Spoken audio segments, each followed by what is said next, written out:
Welcome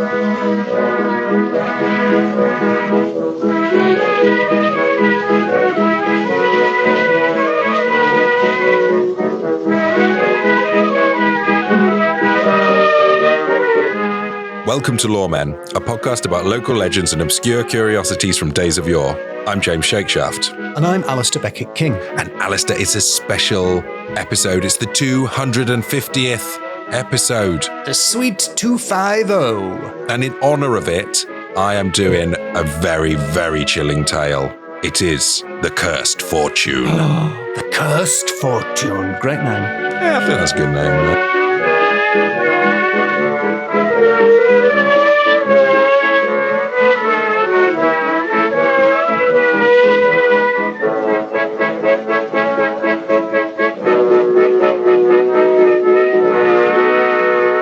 Hey, Alasdair.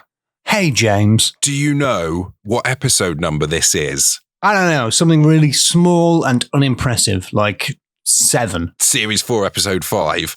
Yeah. On the one hand, yes. It was actually series 6, isn't it? I've done the numbers. I've run the numbers. Have you run the numbers, James? Yeah, I ran them around a bit. Oh, James is running numbers. And you know what? This is episode 250, probably. Unless my maths is bad. Ooh, a cool 250,000, where mil is 1,000. Yes, yeah, in the Latin sense. A 250,000. A quarter K. Yeah, 250,000. It doesn't sound that impressive. 250 episodes, wow. But Alasdair, I did not bring you here to reminisce. I brought you here to tell you about the ghost of Rosewarne. Ooh, is Rosewarne a person or a place? It's a place in Cornwall. This tale comes from demons, ghosts, and spectres in Cornish folklore, which was given to me by Sea Swine, aka Verity, a LoreFolk, at the recent Loremen live gig. Thank you very much. Oh, thank you, Verity. And this is Demon, Ghosts and Spectres in Cornish Folklore by Robert Hunt. No, Alasdair,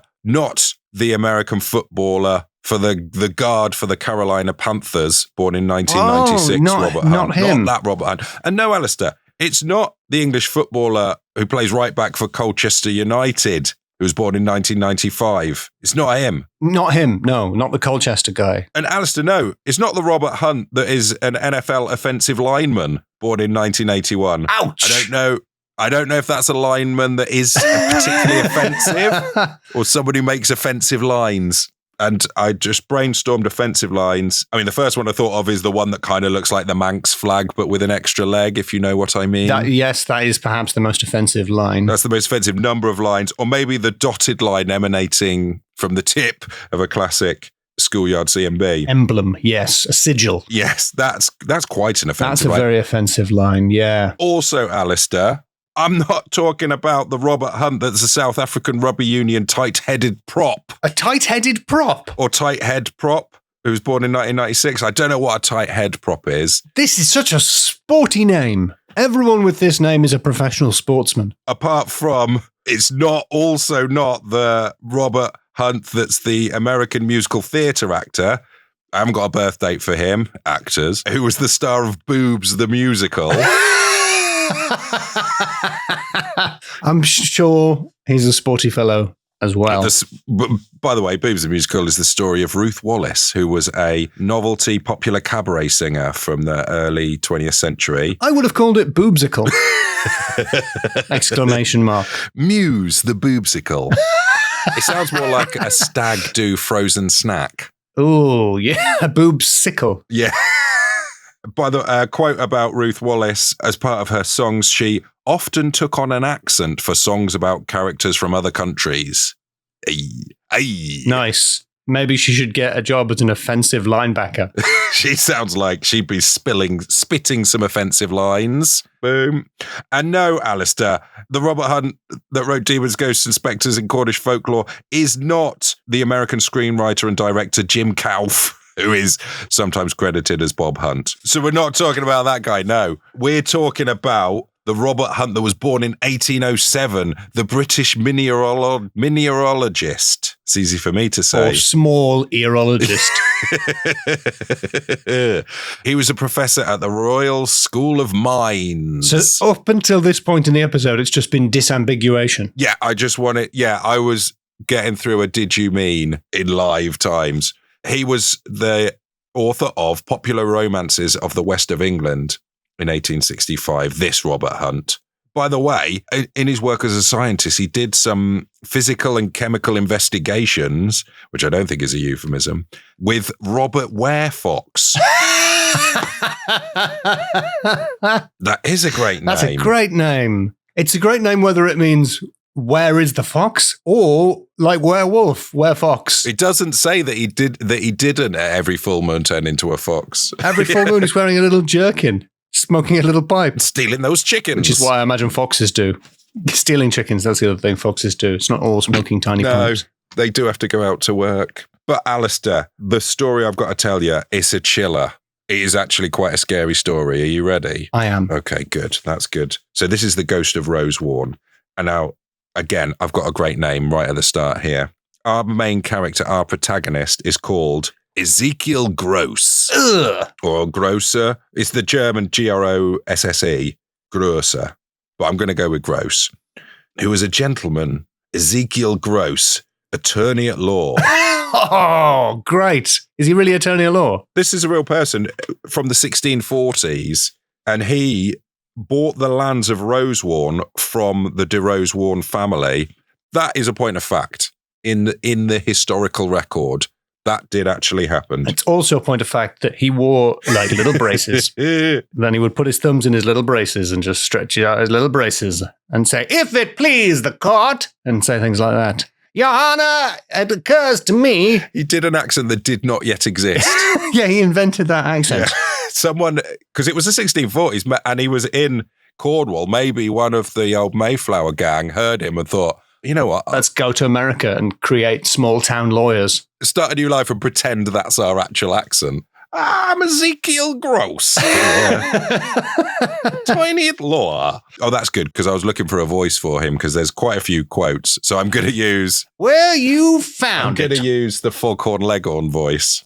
So, yeah, he bought the lands from of Rosewarne, from the de Rosewarne family, and it puts it very delicately here that the family... So he bought the lands from one of the de Rosewarnes who had become involved in difficulties by endeavouring without sufficient means to support the dignity of his family. Yeah, ooh, I see. Mm. Now, this is not... We've now, from now on, deviated from historical record here. This is all conjecture. Let's off-road. If the grocers of nowadays want to take me to court and try me for slander, that first of all, they better be doing it in a southern accent. But second of all, This is all conjecture and a story from a book. Okay? So there's reason to, according to locals, there was reason to believe that Ezekiel, who had been the legal advisor for the Rosewarnes, was not over honest in his transactions with the client. Ooh. It's implied that this guy was a dodgy lawyer.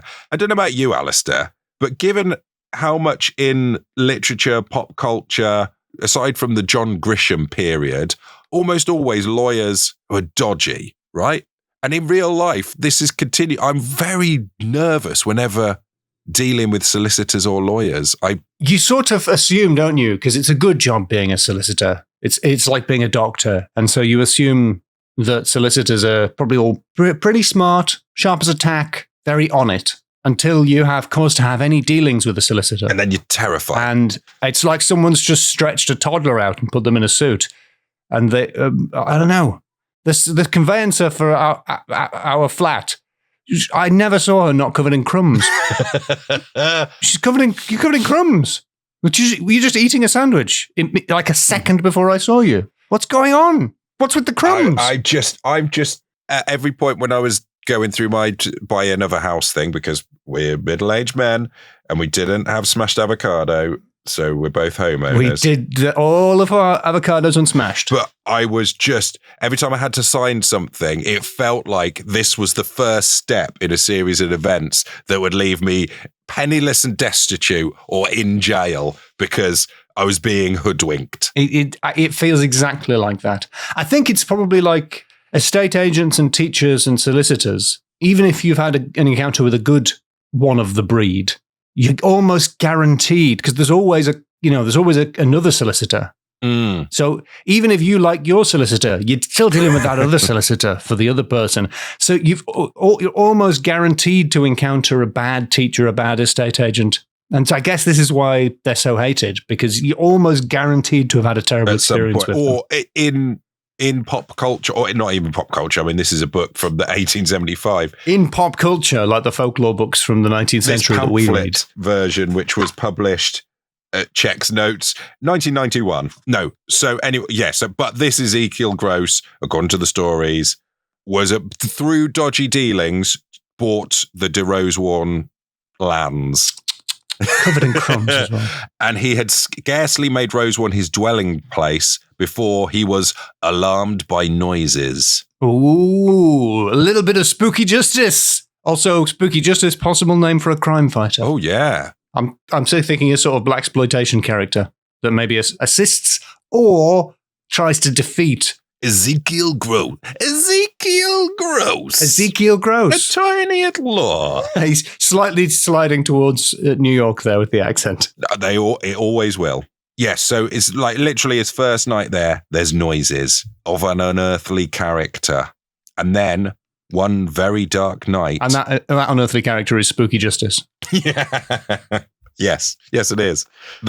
Spooky Justice sounds like the sidekick to like a sort of... Yeah, I don't think you can have Spooky Justice in every episode. It feels like it's a reboot of Randall and Hopkirk Deceased, but like a modern one, yeah. and they're kids. One dark night, Ezekiel Gross saw the ghost himself in the form of a worn and aged man. And first of all, he saw him in the park, so just in the grounds, there's a weird figure. I'll ignore it. It's a big house. I've got plenty of other things to be worrying about. Like, trick of the light. Yeah, probably. It's probably that plum I had a week ago. Yeah, it's probably just a bin bag in a bush. But no, subsequent nights, that bin bag in a bush was still there, and always after dark. Now it says here, Ezekiel Gross was not a man to be terrified at trifles. No, I wasn't picturing him as a man who was terrified of trifles. I mean, he would be shook by a tiramisu, I would imagine. The technology was not there in those days. No, he'd never seen a creme bee brulee. He wouldn't know what was happening. That's the thing, Alasdair, because puddings, if sufficiently advanced, are indistinguishable from magic. I think that my mangling of that phrase is the through line of this series. That is the cherry on top, or underneath. I don't know. If you showed him an upside down cake, he'd try and get on the ceiling because he'd be confused. But a trifle, he's fine. Oh my God! Could you imagine him seeing a banoffee pie? I don't think it's possible. That would it'd blow his mind. And when he heard the name, he's not terrified. Banana and toffee. It says he paid but slight attention to his nocturnal visitor. But the ghost is like coming into his room now. And it says, and this is a great word that I'm going to start using. I'm not quite sure what it means, but it's never stopped me before. Howbeit, all one word, the repetition of visits and certain mysterious indications on the part of the spectre became annoying to Ezekiel. And so one night he's in his office, he's examining some deeds, and he's quite irritable because he's lost an important suit. Again, presumably lawyer.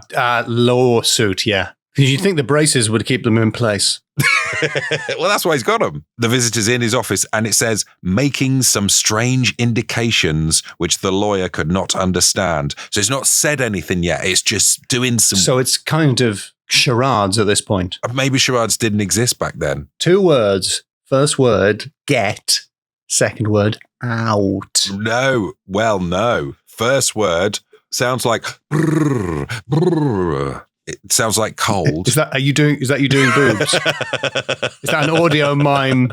Is that the sound of you doing the mime for boobs, James? It doesn't sound like boobs! ! The musical. Okay, so what's he miming? Ezekiel exclaimed, "In the name of God, yes. What wantest thou?" And the ghost replied. Finally, the ghost can talk. It's like it couldn't talk until it was allowed to, kind of like thing. A child at school. To show thee, Ezekiel Gross, where the gold for which thou longest lies buried. I think we can trust this ghost. As Bobby Hunt points out, No one ever lived upon whom the greed of gold was stronger than on Ezekiel. Yet he hesitated and trembled as the ghost slowly delivered himself in sepulchral tones of this telling speech.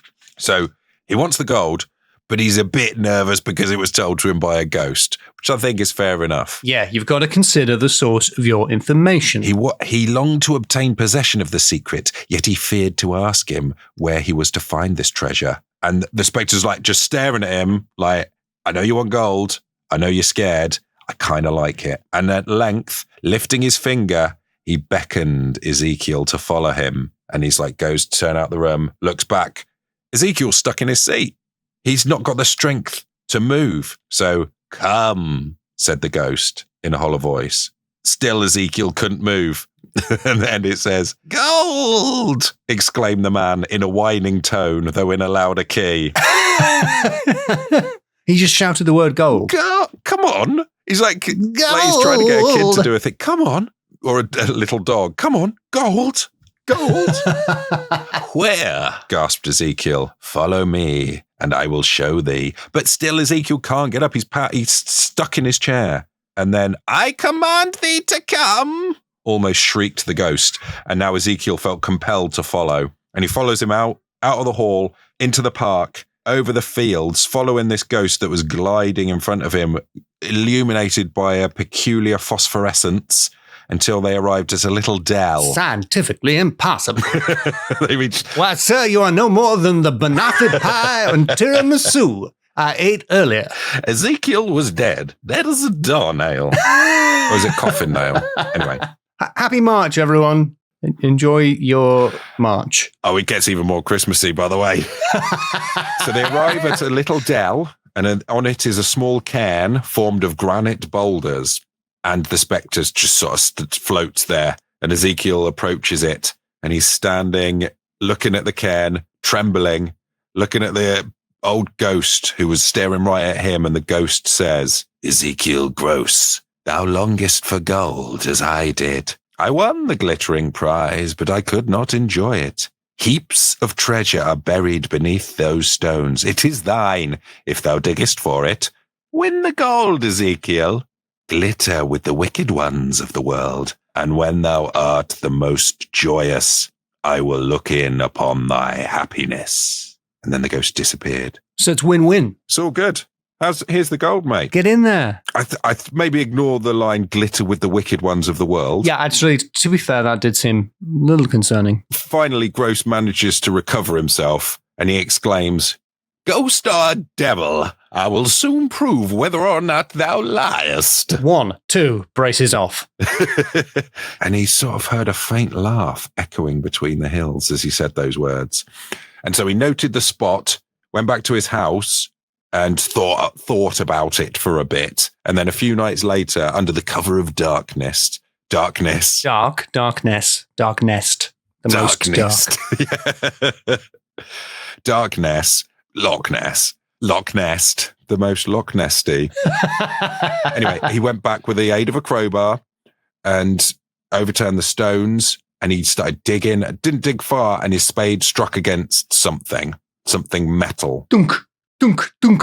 Oh, sorry. Tong, tong, tong. It was a metallic urn of some kind, which was too heavy to lift. So he covers it up again because dawn is starting to break. Tweet, tweet, tweet. Replaces the stone sufficiently to hide it from the observation of any chance wanderer, and he returns the next night, opens the urn, which was made of bronze, and it contained gold coins of a very ancient date. So he filled his pockets with the treasure, returned home. There's still more treasure out there. So over the next few nights, as it says here, without exciting the suspicions of his servants, he visited the urn and managed to remove all the treasure to the house. Kind of, I'm guessing, Great Escape style, just sort of tinkling out coins out his trousers legs. But the opposite of the Great Escape, so he would be sucking them up his trouser legs. Like a Hoover. Jingle, jingle. Like your nan's maid Hoover. Like my nan's French maid Hoover. People who can't find that particular episode, you remember the knitted sort of character that would cover toilet rolls in the 80s? One of them, but massive to cover a Hoover. Done. And a Hoover's what British people call a vacuum cleaner.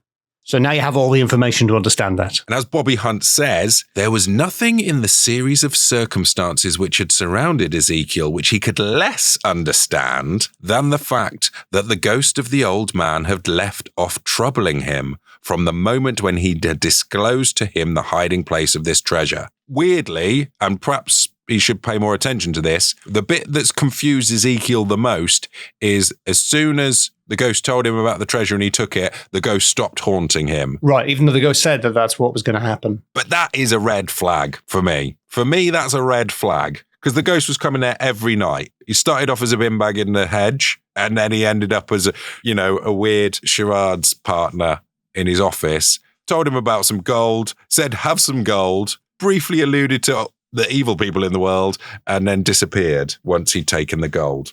Not cool. Ezekiel Gross started spending his money. He got the latest fancy carriage, no doubt. He did up the house. He was wearing even fancier suits and braces made out of real seersucker. Don't know what that is. Seersucker. Oh, no, I do know. I looked up seersucker. It's very fine white and blue stripes. Right. You know, that sort of material? Yeah, I think so. It's kind of got a bit of a texture to it. It's like a bobbly. It looks a little bit bumpy, and it's like very fine stripes. That's what seersucker is. So yeah, he's ostentatiously parading his power to procure all earthly enjoyments. And Ghost's not going to like that. Well, in spite of his notoriously bad character, he's drawing many of the landed proprietors around him. He's stopped being a lawyer. He's now just a country gentleman. Things are going well for Ezekiel. He's going to London in his own carriage. And it says here, he is not without a large circle of flatterers. He was a lawyer who'd struggled so hard in his early life to secure wealth. He did not always employ the most honest means for doing so, now found himself the center of a circle to whom he could preach honesty and receive from them expressions of the admiration in which the world holds the possessor of gold. Bit of social commentary there. Bit of a backhanded compliment or a forehanded diss. I'm not sure. I'm not sure which way round it was, but he's basically saying, yeah, people are being nice to you because you got money, mate. The Lord Rosewarne was the Lord of the West. To him, everyone bowed the knee. He walked the earth as the proud possessor of a large share of the planet. He's having parties, and his biggest party was Christmas Eve. This is a very Christmassy tale for March. This is a very Christmassy tale for March. That'll be good for listeners in the Southern Hemisphere, where it's getting colder. Cold? The nights are drawing in?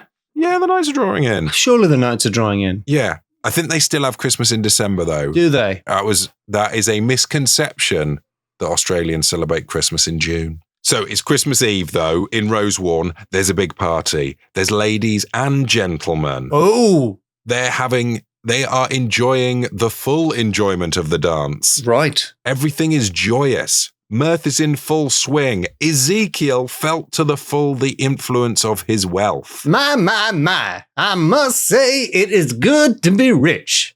Do you not agree, Mr. Ghost? Ghost. What? I'm just guessing that he would suddenly turn around and see the ghost was there. I was at my most joyous. And then a chill falls over the party, a chill of death. The dancers suddenly pause. They look at one another. They're struck by each other's paleness. And there, in the middle of the hall, there's a strange old man staring angrily at Ezekiel Gross, who's fixed in terror.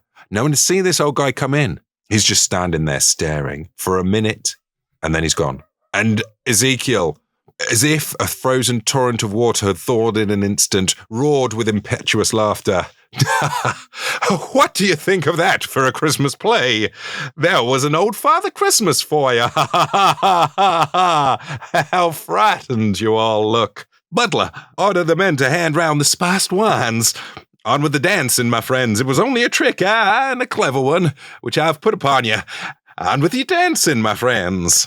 So he's chill, he's fine. Everything seems fine. Weirdly enough, that didn't bring the mood back up, and one by one, people sort of started making their excuses and leaving, like, I got to get up early for work. But it's Christmas Eve, so everyone left, and from that Christmas Eve, Gross was a changed man. He tried to be fine, but it didn't work. He would, invite people over. He would try and have more parties, but at every party, an aged man, weird beyond measure, took his place at the table in the middle of the feast. Ooh. He wouldn't say a word, and everyone was like really freaked out by it. So Ezekiel would sort of try and act brave and like chill about it. Why, it's an old Easter man prank for Easter. Ha ha ha ha. He made sundry excuses, and he said, he has a mental infirmity and is deaf and dumb and really likes staring at me. Just ignore the weird aged old man. At that point, the old man would rise from the table, look at the host, and laugh a demonic laugh of joy, and then just disappear, basically. I think it's the disappearing that is letting people know something's up. As Bobby Hunt points out, the natural consequence of this was that Ezekiel Gross's friends fell away from him, and he became a lonely man, and his only companion was his faithful clerk, John Call, who I'm guessing was always on call. John Call, you're my only friend. And he became a miserably attenuated, bowed old man. Misery was stamped on his every feature. Terror was indicated in every movement. At length, he besought his ghostly attendant to free him of his presence. It was long before the ghost would listen to any terms. Ezekiel, in the end, agreed to surrender the whole of his wealth to anyone who the spectre might indicate. And the spectre indicated John Call, who again was always on call. And then he would no longer be haunted. And then Ezekiel, he's still got those dodgy ways about him. He tried to just keep a little bit for himself or something, but Ezekiel! In the end, John Call became the possessor of Rosewarne and all the lands. And then Gross was told by the evil spirit that it was one of the ancestors of the Rosewarnes, of the de Rosewarnes.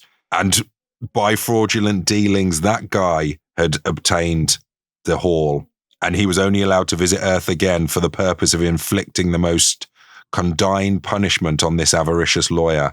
Oh, wow. And and it says here, his avarice had been gratified, his pride had been pampered to the highest, and then he was made a pitiful spectacle, at whom all men pointed, and no one pitied.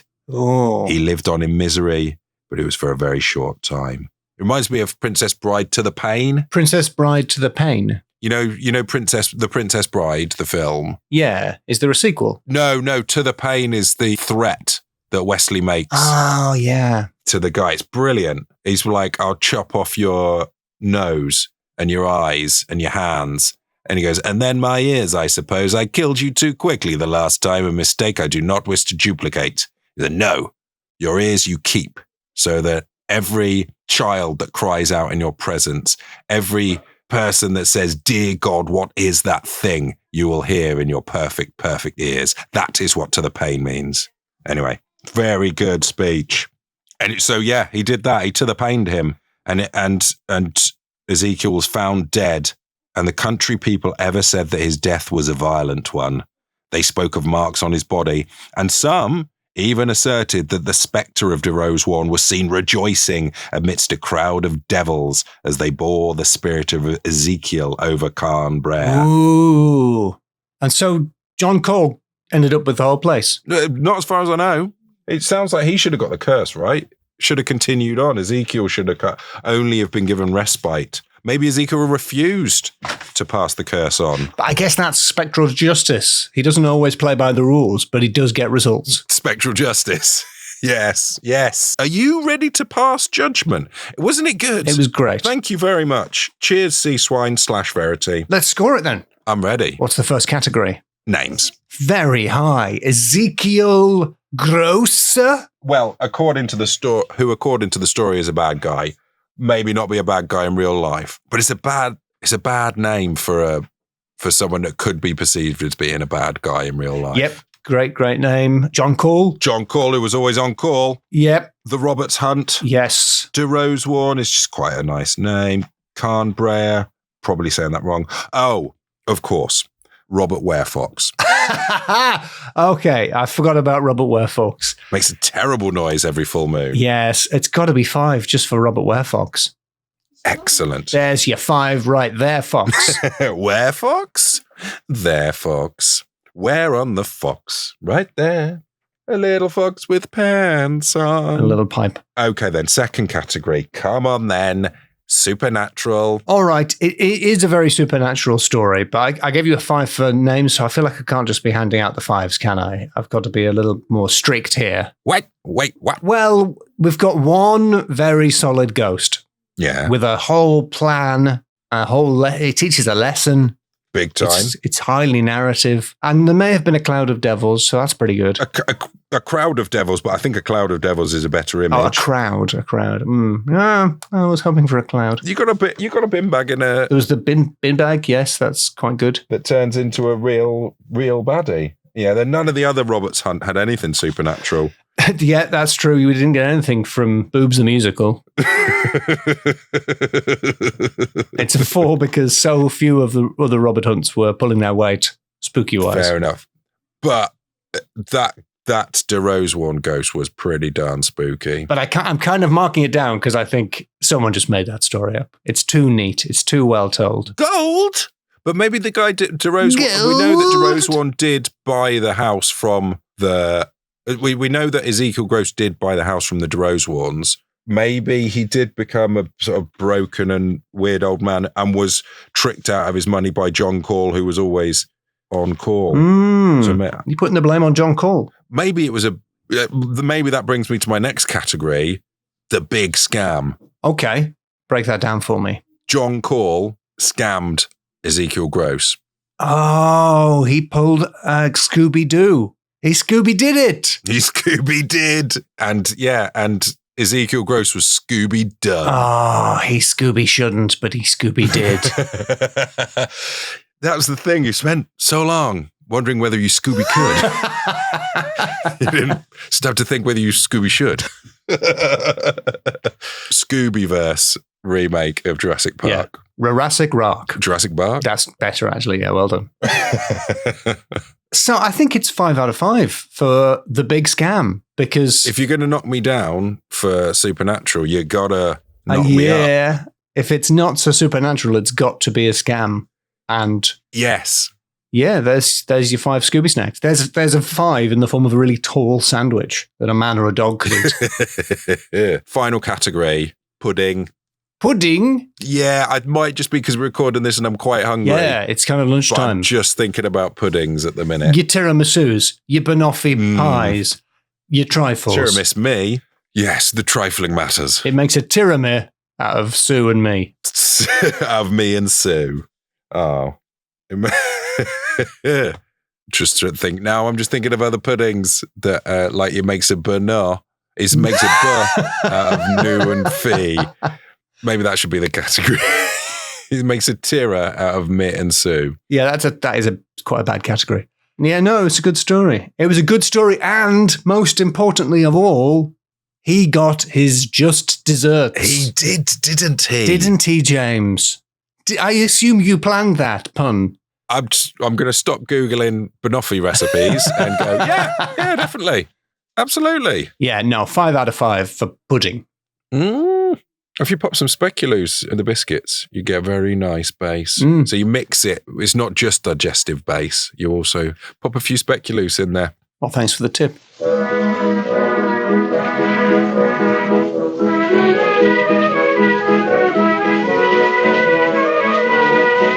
There you go. What a chiller. It really delivered, the cursed fortune.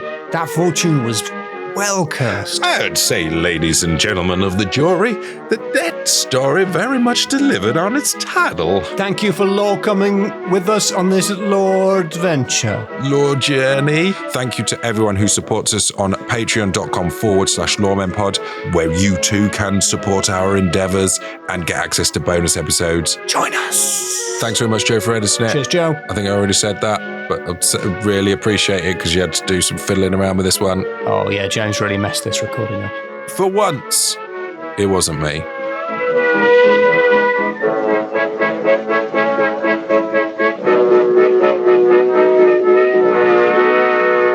There's probably Cockney slang for it. It's 10 ponies. It's the 10 ponieth episode. Wow. Yeah. That's like 11 days worth of podcast. It's 2 tons and a bullseye. Are you on some kind of Cockney website? Yeah, I am. I'm on Google.com. .gov. You think more Cockney websites would be .gov, wouldn't you?